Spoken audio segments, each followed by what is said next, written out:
Never reasonable to restrict constitutional freedoms in the name of fighting terrorism? In our opinion, no. And now the plain truth. As you've seen on our show, the government at times tells you lies. The deception is historic and continuous. The government needs to be exposed because it cannot be trusted to expose itself.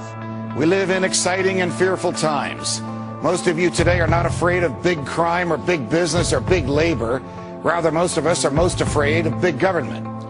All right, folks, there is a lot going on right now. Decisions being made that are unprecedented and will have an overreaching impact on what it means to live in the United States of America. Who could want a government that punishes people for speech, that lets its own agents write their own search warrants, that fights wars just to keep the military-industrial complex busy, that debases all you own by printing worthless money and putting it into the stream of commerce, that gives away more than half the tax dollars it collects, and that, despite express provisions in the Constitution to the contrary, permits the president to lock up whoever he wants and to throw away the key. The president saying he can secretly kill Americans and have bags put over our head and have us thrown into black vans to disappear forever. Or look at the TSA and the airports groping people. Look at the drones in our skies. Look at arming checkpoints now, the end of posse comitatus.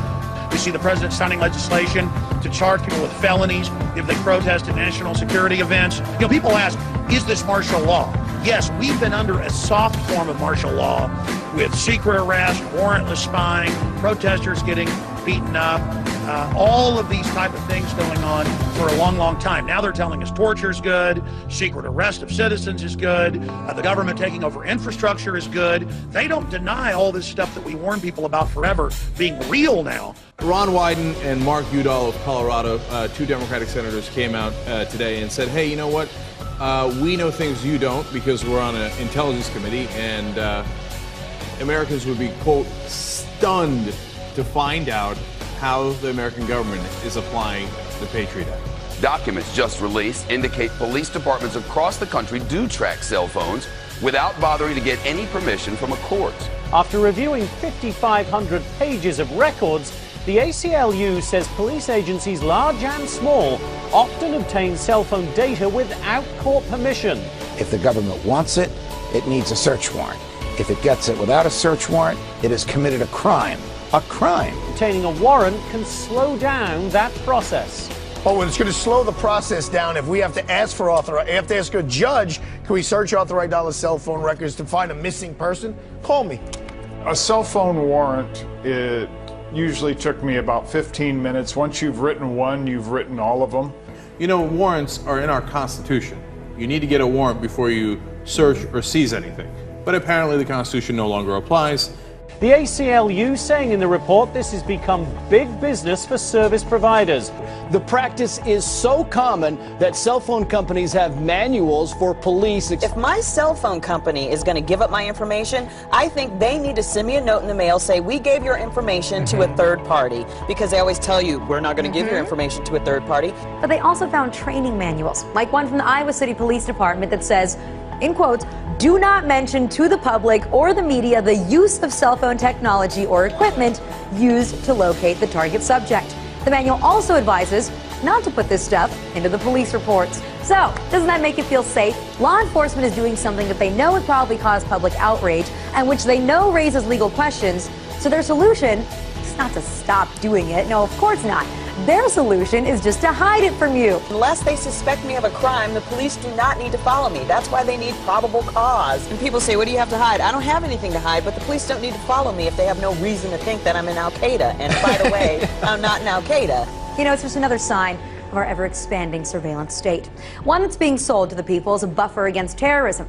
But the truth is, it's being used by law enforcement all the time to track people that have nothing to do with a terrorism-related investigation.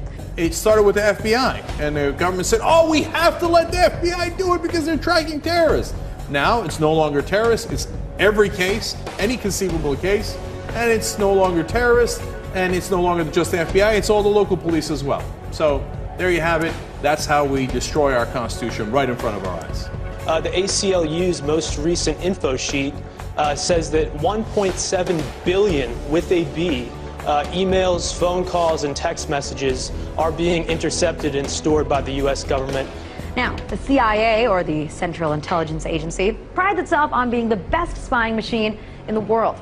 But how much are new technologies that, we're all growing to love, growing to depend on, making the job easier for them? Be it social networking, a variety of gadgets that we all use that are now connected to the internet, like your PlayStation, your smartphone, your GPS.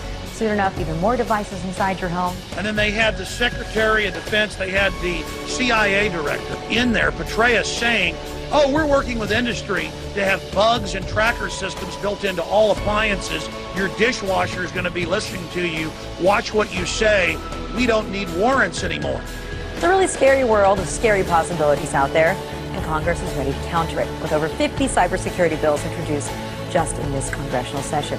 But is this threat being overblown? Are we conflating different threats onto one gigantic apocalyptic scenario just to line the pockets of defense contractors and create a massive cybersecurity complex? So far, nobody in Congress has actually provided evidence that cybersecurity legislation of this nature really is needed. There are a lot of folks who stand to benefit from comprehensive cybersecurity legislation, especially if that legislation comes attached with big spending.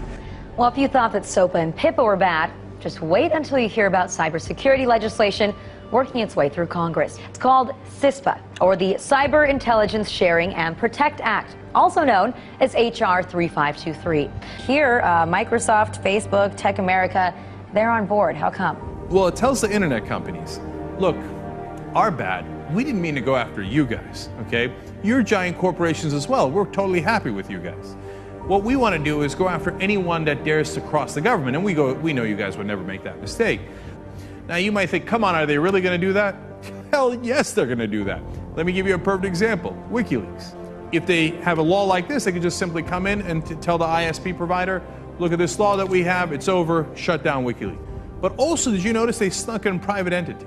So if you're a threat to a private entity, they might also shut you down. And under the veil of doing things for cybersecurity purposes, they would allow companies to collect and monitor private communications and then share them with the government or anybody else. A company like Google, Facebook, Twitter, or AT&T could intercept your emails and text messages, send copies to one another and to the government, and modify those communications or prevent them from reaching their destination if it fits into their plan to stop cybersecurity threats. So what it does is essentially carves out a cybersecurity exception to all of our privacy laws. So in the end, if they pass this, instead of passing PIPA or SOPA, well, they might have the same effect in terms of shutting down our sites, and they also have the second effect of merging business and state even further together. I'm afraid that I'm a little pessimistic on this one. I said that we could win on SOPA. I accurately called that one. Why? Because we had huge corporations on our side. Facebook, Google, etc. Now we're on our own. And without those guys backing us up, good luck to us. Starting Thursday, July 12th, ISPs, Internet Service Providers, will be spying not just on your bandwidth, right? But specifically on what you are downloading. You are giving them an unfettered, unchecked right to cut off your service based upon the claims of copyright holders who have been shown time and time and time again to make false claims. And there's no recourse for you. Well, I think that online piracy is a red herring. These transnational content companies make more money than ever. Look at how much money is made from legitimate music downloads via iTunes. They're making a fortune, literally, billions of dollars every year in legal download revenue. And they're saying that they need to crack down on pirates, but really they want to crack down on internet communication itself. Talking Points memo reports that Facebook has started to ask certain users to upload photos of their government-issued ID cards. That includes passports, driver's licenses, work or military IDs will also do. And these documents indicate that the Department of Homeland Security has been spying on us on Facebook, and they're looking for specific words. And some of the words that they're looking for in our profiles includes marijuana, right? So I'll give you an example of some of the, words that set the alarms for the Department of Homeland Security. Drill, all right, drill, exercise, airport. Exercise, okay. Well, why don't you just go ahead and waste all of our time and our money going after that? Airport, drug, narcotics, cocaine, and marijuana. But once you create these things, they grow out of control. They do. And Big Brother just keeps on rolling on. I mean, we live in a police state at this point, with the police enforcement spying on innocent people without absolutely no probable cause. This is just another example of that. Not only is your every move on Facebook now being posted for your friends to see, but Facebook might still be watching even after you log out. Sure. So over the last few decades, we've increasingly come to entrust third parties with our private data. All of these companies have been trusted by us, and they're collecting data about us in many cases and storing it, in the cloud or in some data center. And once the data leaves our possession, it's really up for grabs for the government. A new AP investigation has revealed that the NYPD was spying on activists as far away as New Orleans. Now, if the NYPD is traveling down to New Orleans to monitor a protest and tracking Muslims all over the Northeast, then one can only imagine how they're reacting to the Occupy movement. It's being called intelligent CCTV, surveillance cameras that can pick out suspicious behavior in a crowd and stop terrorists before they strike. Researchers in Reading are leading the world in developing the new technology. Researchers at Reading University think they've got the technology to spot the terrorists before they strike. First, there were eyes on the street, and now there are eyes in the skies. The Director of National Intelligence has given the go-ahead for the nation's spy satellites to be used regularly by U.S. civilian agencies and law enforcement. Now the Department of Homeland Security wants to monitor anybody who's leaving the United Kingdom, not just Americans. Now, those who are traveling to Mexico are also going to be sharing personal details, especially if they're flying to Mexico City or to Cancun. And if any travelers are pondering a vacation in Cuba or the Caribbean, be prepared to give over your info too. This is an excuse to collect everybody's information about the TSA. Turns out they're not just doing these things in airports anymore. They're now doing them at ferries. They're doing them at bus stations, on subways. So are you ready to just start having TSA everywhere that you go? Yeah. Oh, the part I found most interesting is that they've been working with ICE. So, you're going to get your papers inspected while you're being fondled. We have a $2 billion data center being built out in the Utah desert to spy on American citizens. It's NSA's newest and biggest surveillance program. It's called Total Information Awareness. The program targets all kinds of electronic information from around the world. So this includes emails, tweets, texts, phone conversations, you name it, from U.S. citizens. It's being called the biggest spy machine ever. It's just going to get bigger. They're just going to use these resources in new ways. To be specific, they show that the FBI taught its agents that they could sometimes, quote, bend or suspend the law in their hunt for terrorists and criminals. It outlaws certain forms of peaceful protest. If you happen to be within close proximity to high-ranking elected officials who are receiving Secret Service protection, that can be considered a felony. So if you can't protest in your own nation's capital, what kind of constitutional republic have we become? The UK is going to start testing these lasers that temporarily blind individuals, especially if they're participating in protests or riots. Yeah, in other words, if people start speaking up against the government, we're going to temporarily blind them. When you don't have the right to protest, you don't have much left. Just more proof that your freedom of speech really ain't all that free. In fact, it just might land you on a government list. It gives the military the power to indefinitely detain American citizens suspected, just suspected, not convicted, of some sort of involvement or affiliation with terrorism. It basically means the president, the administration can just say, you're a terrorism suspect, the military takes you away, and we may never hear from you again. Obama had said he didn't want to sign it. Then it turned out he demanded that the provision for secret arrest of citizens and secret killing and torture be added. Is that this means that the military, not our civilian justice system, is going to be in charge. What's wrong with the court system that we already have? Nothing, actually, if you consider the fact that there have been more than 400 people in the last 10 years that have been prosecuted successfully in our federal courts for terrorism-related offenses. Military commissions, on the other hand, only 6 cases. This is part of the problem. The dangers of this overly expansive global war on terror is that anything can now be deemed a battlefield by the administration. ICE is responsible for holding 32,000 people in immigration detention without any charges on a single day. So why are so many of these immigrants actually ending up in jail? Well, you see, it all comes down to money. Private prisons make a killing off of undocumented immigrants because they can hold them in their prisons, allowing the detention centers to meet their financial goals. Private prisons make money off of incarceration. The more people they lock up and the longer they keep them, the more money they make. They're clearly making a business out of rounding people up. The profitability of private jails depends on the prison population continuing to go up. The rate of incarceration in the U.S. has quadrupled since the 80s. While public prisons are accountable to the public, private ones answer only to shareholders and are not subject to external scrutiny. That means many private contractors face few consequences for the poor or even inhumane treatment of detainees. All right, so let's get back to what I opened the show with. More war on terror that shows no signs of waning. We've got the Secretary of Defense telling 60 Minutes that they will not show any evidence and the public will just have to believe the administration when they label someone a terrorist and execute them without any due process. So, all that we can get from Panetta's answer here is that the evidence doesn't matter. Due process in a courtroom to prove that evidence doesn't matter. If the government calls you a terrorist, they can kill you and the rest of us are just supposed to take their word for it. The U.S. government now laying out its legal argument for killing American citizens overseas without a trial. But what about targeting people on U.S. soil? Does that only apply to U.S. citizen that's overseas, or does that apply to U.S. citizen that's here? I'd have to go back. I'm not certain whether that was addressed or not. So that we have clarity here, he is not certain whether it was addressed, whether our government can kill our own people inside our own country. Are you slightly uncomfortable with the idea that the United States president, whoever it may be, can decide that this or that U.S. citizen living abroad is a threat to national security and kill them? International war on terror that's going on now, we're going to have to make sure that we have the tools to get some of these people who are very bad and comply with American law. And you think that the president should be able to make that decision in conjunction with the folks in the administration, without going to a court, without going to you all, anything? There is a war going on. There's no question about that. He's the commander-in-chief, and there have been guidelines set, and if he follows those, I think he should be able to do it.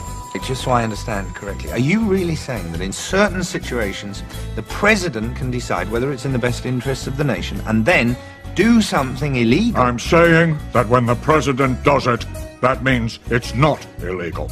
This federal government, this administration says it can kill Americans when they're riding with their children in a car in a desert. That is quite a horrifying reality of how our government functions these days, of how completely out of hand this war on terror has become.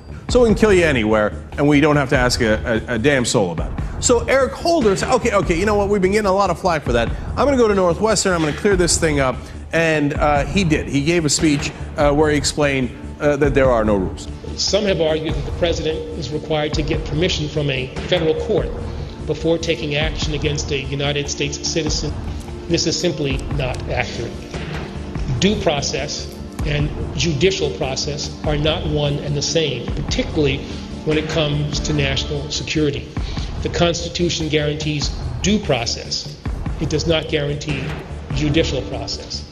And now a new interpretation of the Constitution where due process is a bunch of guys in the executive branch getting together saying, should we kill somebody? Yeah, let's go ahead and kill him.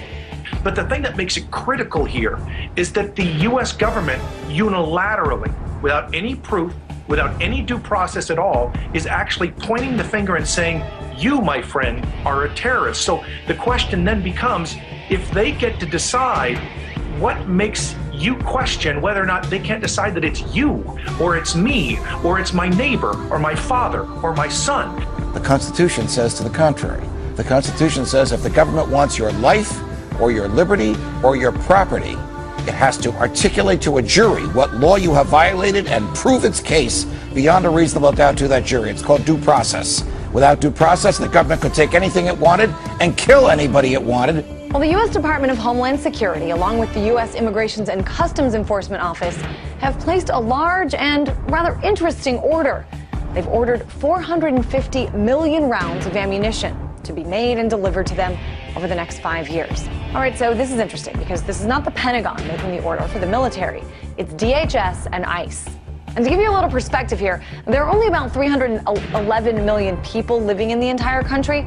So it begs the question, Why such a massive order, 450 million bullets? DHS, Department of Homeland Security, consists of the TSA, the Transportation Security Administration, and Immigration Services. This is a domestic law enforcement agency. And to be fair, some people online who don't want to believe what's going on have said that this is just going to be used for target practice, or also it could be that the government is simply stockpiling ammunition because they don't want to get into a situation where there's an ammo shortage and our law enforcement officers don't have any ammunition. And those are both fair points, but that kind of ammo that they purchased from ATK, hollow point ammunition, as you had explained, it's designed to, tear through human flesh and then expand. It's designed to kill people. This is not the optimal kind of ammo you would buy for target practice. It's more expensive and it's more precise. But even if they're burning through 20 million rounds a month to train their agents, this is still overkill. This is still too much. So best case scenario, this is sort of a waste of taxpayers' money. And worst case scenario is, as you said, they're planning for economic unrest or violent protests or something that requires hollow point ammunition on a wide scale. And they have an open bid right now, DHS, for even more ammunition for 175 million rounds of .223 caliber rifle ammo. We're rapidly militarizing our domestic law enforcement officers, and I think a lot of people are scared. TSA is scary enough. Wait until they all have guns. Well, I mean, you can't speak back when they're groping you at the airport. Since 2001, the federal government has spent $34 billion on militarizing our local police enforcement. However, several police stations across the country has splurged on some pretty fancy equipment. The Bearcat 3. This is a 9-ton armored vehicle with bullet-resistant windows, gun ports, tear gas dispenser, loudspeaker, and a battering ram on the front bumper.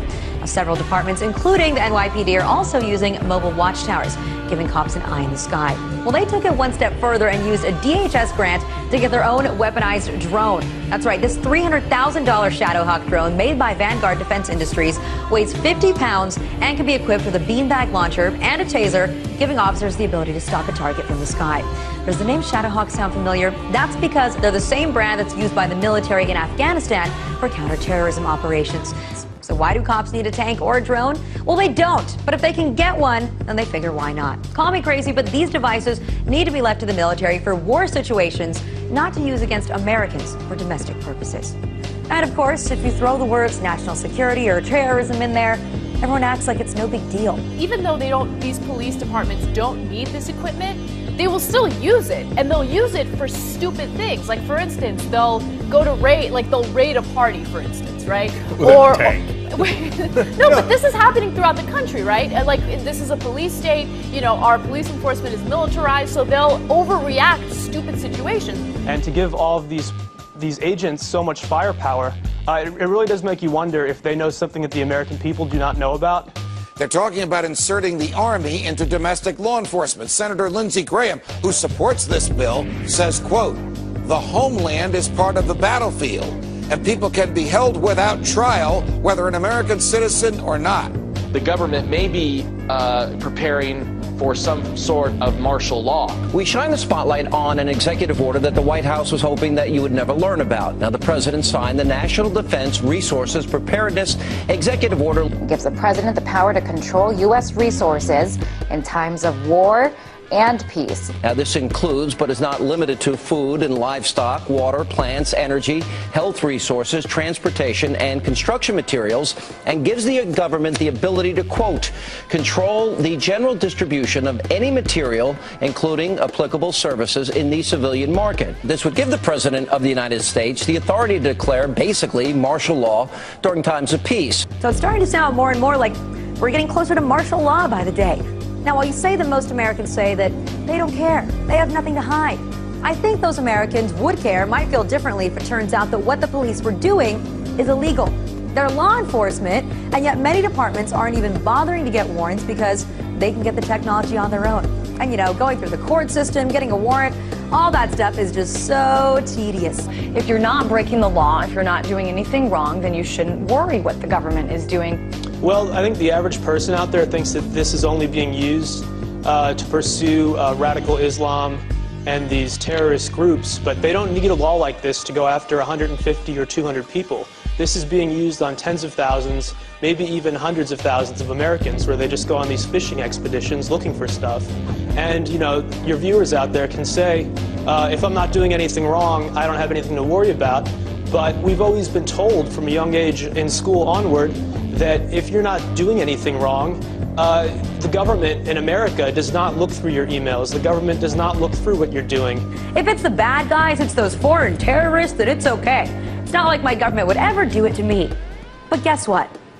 You're wrong, because your government would totally do that to you, and now they'll be able to by law. Some of the things that make you suspicious of terrorism are having food, having more than 7 days of food, missing fingers on your hand, having ammunition, having weatherproofed ammunition, having several guns at your house. That's right. People who pay for small purchases in cash, like coffee or gum, apparently that's a big red flag. Big time. So you should be careful of those that are overly concerned about their privacy. And that is the exact language in the FBI pamphlet. And attempting to shield your computer screen from other patrons, well, that's a sure sign that you're suspicious. We're talking about someone suspected of activities. All right, so despite the fact that there's no relation to any terrorist activity or investigation, the government has decided that they want to keep all that data that they have about you anyway, because you never know when you're going to need it somewhere down the line. But as much as we all want the country to be safe, want the authorities to be on top of it, are we really willing to have the government consider each and every one of us a terrorist? Because you see, that's essentially what's happening. If you look at the language within the guidelines of the NCTC and what it's meant for, it's supposed to receive intelligence exclusively pertaining to domestic terrorism. Counterterrorism officials are now allowed to keep tabs on anyone for up to 5 years, even if they have no ties to terror. Are you willing to sacrifice your freedom for liberty? We have let Roosevelt's fear of fear itself overtake us. We have listened to the little voice inside that has said, this will be temporary, this will be precise, this too shall pass. We have accepted that the only way to stop the terrorists is to let the government become just a little bit like the terrorists. But the problem is most people don't know, and those who do know don't necessarily care. Goodness gracious, indefinite, preemptive, or endless detention surely doesn't apply to U.S. citizens unless current or future president says so. Don't you worry a bit. And if you somehow think habeas corpus has not been suspended for American citizens, but only for everybody else, ask yourself this. If you are pulled off the street tomorrow and they call you an alien, or an undocumented immigrant, or an unlawful enemy combatant, exactly how are you going to convince them to give you a court hearing to prove you are not? Do you think this Attorney General is going to help you? And I think that if the average person knew about this, they would be quite upset. I think the average person just doesn't know, to be honest. I hope that they do find out about these grotesque abuses of government power and just massive wastes of money. And, you know, we're more than a decade out from 9/11. We've killed Osama bin Laden. We have killed or detained most of his deputies. So the real question becomes, who are we fighting against? This should be a dinner table conversation. Every American should be asking, should we be spending billions of dollars on these things when people are out of work, when our infrastructure is failing, and when other economies like China are, you know, steaming ahead and we're falling behind? Is this really what we should be spending our money on, spying on our own people and buying ammunition to protect the government against our own people? It doesn't make sense. I think the Patriot Act should have been allowed to expire, and it's a huge mistake that Obama renewed it. So the fact that they've spent hundreds of millions of dollars just to go after 7 people that are in charge of a foreign website? As you said, this has been a very partisan Congress. They can't agree to do anything. And yet, it seems like over the past few months, they've really been hell-bent on taking away Americans' rights. And I don't know why that is. The thing is, you also have to realize that it's all part of the bigger picture. It's all connected. The world around us has been manipulated, coerced in a direction where human life is outweighed by profit. Corporations and bankers now influence the policies, regulations, and even the decisions made by our own governments who have sold us down the river. They took our dreams, our futures. They took them from you, from all of us. And in their own arrogant, condescending fashion, they expect you to roll over and accept it. They pass into law further restrictions on your personal rights and freedoms. They want you to shut up, to keep quiet, keep you alone and all of us divided. Marketing has you chasing an image, telling you what you need to do, what to think and say, how to feel, how to dress, how to be you. Who are you? Do you even know? Can you honestly tell me that you are happy with life as it is defined for you? Open your eyes, it's all out in front of you. Stop trusting these crooked politicians. They don't care about you. They don't care. The will of the people is not a profitable investment. All the while, you chase the dream life they created for you, waving it in front of your face like a carrot on a stick. Stop it. Stop being guided through life. We need to quit letting the decisions of a few control the lives of the many. We need to take our future, our children's future, back into our hands. But it's clear that despite the growing number of people that have come out opposing these bills, the government is going to continue waging its own war without the support of the American people. And even if these bills don't pass, the only threat is the threat of ideas. So guess what, everybody? Say goodbye to that America that you once knew. Our government sucks. So we need to wake up and speak out about these practices before every shred of our privacy is gone. America, the greatest losses to our freedom have come not from someone attacking us, but from the government ignoring the Constitution and the majority letting them get away with it. Yeah, we torture. Yeah, we spy on you. Yeah, we do all of this, but it's no big deal. Get used to it. You know what? We're not going to get used to it. One day, somebody's going to have to make a stand. One day, somebody's going to have to say enough. People should not be afraid of their governments. Governments should be afraid of their people. When the people fear the government, there is tyranny. But when the government fears the people, there is liberty. So what do you say? Maybe we should all just stop paying our taxes and revolt. Because this is bull. It's time to wake up. First, you've got to get mad. You've got to say, I'm a human being. God damn it. My life has value. The gift of freedom that is yours by right. We must never let them take it from us. I'm as mad as hell, and I'm not going to take this anymore. This battle is just getting started.